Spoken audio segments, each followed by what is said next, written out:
ईमानदारी और लगन से लगे रहे ना तो जरूर कामयाब होंगे पेशे में। लेकिन अगर आपकी तरह बेईमानी का रास्ता अपनाएंगे ना तो हमेशा जलन के मारे दूसरों का बुरा ही सोचेंगे। और मैं आप सब से एक बात कहना चाहती हूँ कि हमें अब और सावधान रहना पड़ेगा। क्यों? क्योंकि दादा भाई, हमारे घर में केवल माँ दुर्गा नहीं है, महिषासुर जैसे सोच रखने वाले लोग भी मौजूद हैं। और उनमें से एक जन ने तो मुझे मेरी सासू माँ को नकली दवा खिलाने के इल्जाम में फंसाने की भी कोशिश की थी। अब अगर ये लोग ये कर सकते हैं तो हमारे काम में भी तो अड़चन डाल सकते हैं ना। अब ये मिट्टी देख लीजिए, ये मिट्टी ये मूर्तियां बनाने के लिए बिल्कुल परफेक्ट है, लेकिन अब कल को ये भी तो हो सकता है ना कि कोई इन मिट्टी में मिलावट कर दे जिससे हमारी मूर्तियां ना बने, हमारी मेहनत काम ना आए, हमारी मेहनत पे पानी फिर जाए।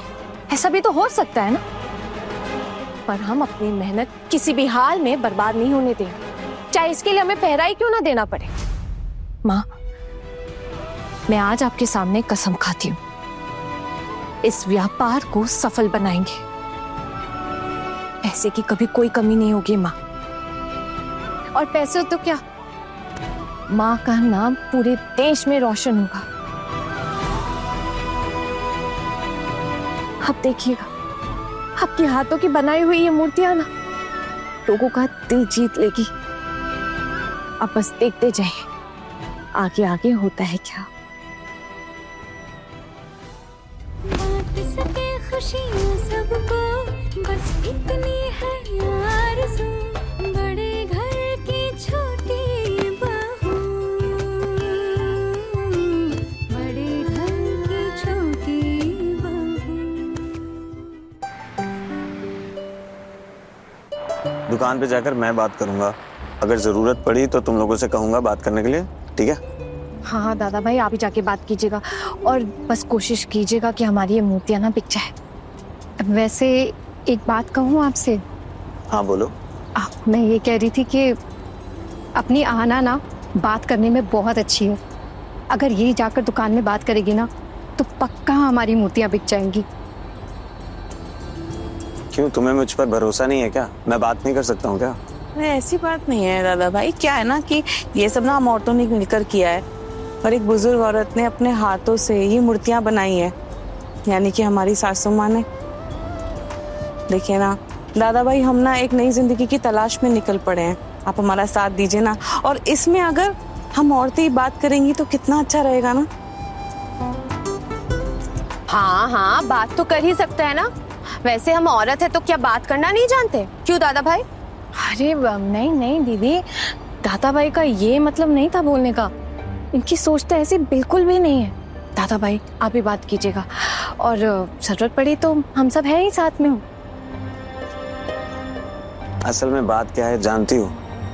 तुम सब हमारे घर की बहू हैं। तुम्हारा इस तरह बाजार में घूम घूम कर मूर्तियां बेचना, अगर पिताजी होते ना तो उन्हें बहुत बड़ा झटका लगता है। अब हमारे हालात ये ऐसे हैं कि इस उम्र में भी माँ को इतना कुछ सहना पड़ रहा है। सोचा था माँ को थोड़ा आराम दूंगा, इस उम्र में खुशी दूंगा, लेकिन उल्टा उन्हें ही ये सब काम करना पड़ रहा है। और ये सब मेरे लिए किसी पहाड़ के बोझ से कम नहीं। इसलिए मैं चाहता था कि थोड़ा बहुत बोझ तुम्हारे कंधे से कम कर दूं। ओ दादा भाई, आप बिल्कुल चिंता मत कीजिए। मैं तो काफी काम सीख गई हूँ ना। अगर माँ मुझे यहाँ रुकने दे तो मैं मदद करूंगी उनकी इस काम में।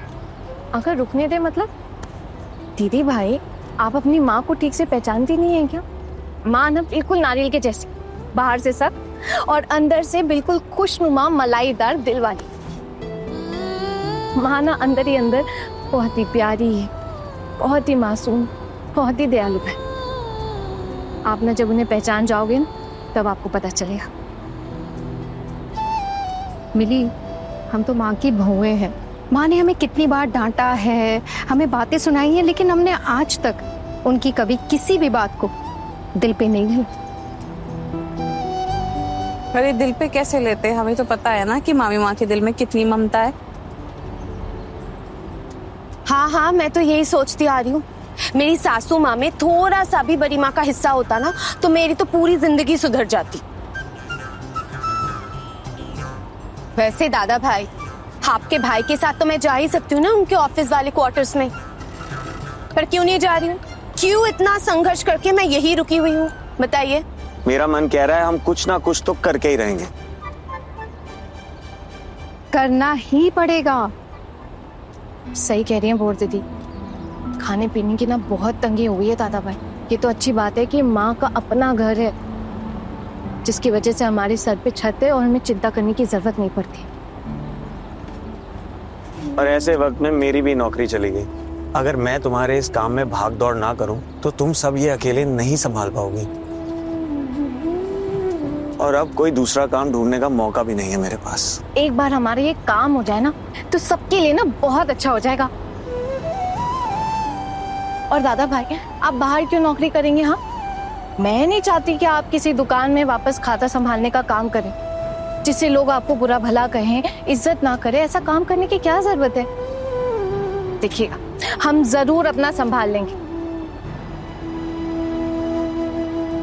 तेरे मुंह में घी शक्कर आना। जब तू बात करती है तो ऐसा लगता है जैसे कोई परेशानी आएगी ही नहीं। सच में तेरी कही हुई हर बात सच हो जाए। एक बात कहूँ बोर दीदी, आजकल ना माँ को ऐसे घर पे अकेले छोड़कर आने में ना बहुत डर लगता है। क्यों? ऋषि माँ उन्हें से बुरा भला कहती रहती हैं दिन भर। माँ का दिल ना एकदम टूट गया है। हमारा परिवार जैसे बिखर गया है ना, उस तरह माँ का दिल भी टूट कर बिखर गया है। माँ बहुत चुपचाप सी हो गई है। टुकुन भी आज घर पे नहीं है। हाँ दादा भाई, वो कुछ दिन बाद वापस जा रहे हैं ना अपने काम पर, तो ऑफिस के काम से ही बस भाग दौड़ कर रहे हैं। उसे लौटना तो पड़ेगा ही। वैसे एक बात अच्छी है कि टुकुन 2-3 महीने के लिए यहाँ आ जाता है, फिर जब वो जाता है तो पता ही नहीं चलता कब उसे छुट्टी मिलेगी दोबारा। मीता, तुम जा सकती है टुकुन के साथ। उन्होंने कितनी बार ये बात कही है तुझसे। नहीं दीदी, अभी नहीं, पहले हम कुछ कर ले, उसके बाद अगर जरूरत पड़ी तो मैं चली जाऊंगी। क्यों, कुछ गलत कहा क्या दादा भाई? टुकुन वहाँ बिल्कुल अकेला है, थोड़ी तकलीफ तो होती होगी उसे। अरे नहीं नहीं दादा भाई, उनके ऑफिस से ना घर संभालने के लिए स्टाफ दिया गया है। घर संभालने वाला क्या उनका अकेलापन दूर कर सकता है? नहीं कर सकता ना। अपनों के लिए दिल तो जरूर तड़पता होगा उनका। नहीं दीदी, अब भी मेरे जाने का सही वक्त नहीं आया है। ठीक है शोना दीदी, जैसी आपकी मर्जी। मुझे ऐसा लगता है ना कि 6 महीने 1 साल में ना हम सब जरूर अपने पैरों पे खड़े हो जाएंगे। और अगर इसके साथ साथ मुझे कोई नौकरी मिल जाए ना तो बस। तू जॉब करेगी तो फिर ये सब कौन संभालेगा? बौर दीदी, मैंने ये थोड़ी ना कहा कि मैं सिर्फ नौकरी करूंगी। अगर हमारा बिजनेस चल पड़ा तो फिर मैं नौकरी क्यों करूंगी? हाँ, मैं तो रोज माँ दुर्गा से सिर्फ यही प्रार्थना करती हूँ कि बस वो हमारा बिजनेस अच्छे से खड़ा कर दे। सबसे बड़ी बात तो ये है कि माँ के लिए इतना सब कुछ अकेले कर पाना मुश्किल होगा। हम सबको हाथ बटाना पड़ेगा, काम सीखना होगा। अभी तो हम हर काम बांट कर रहे हैं, आगे चलकर ज्यादा काम कर पाए इसका ध्यान रखना होगा। मिली, अभी तक तो तेरे पति का क्रियाक्रम भी पूरा नहीं हुआ है और हमने तुझे इस तरह काम पर लगा दिया।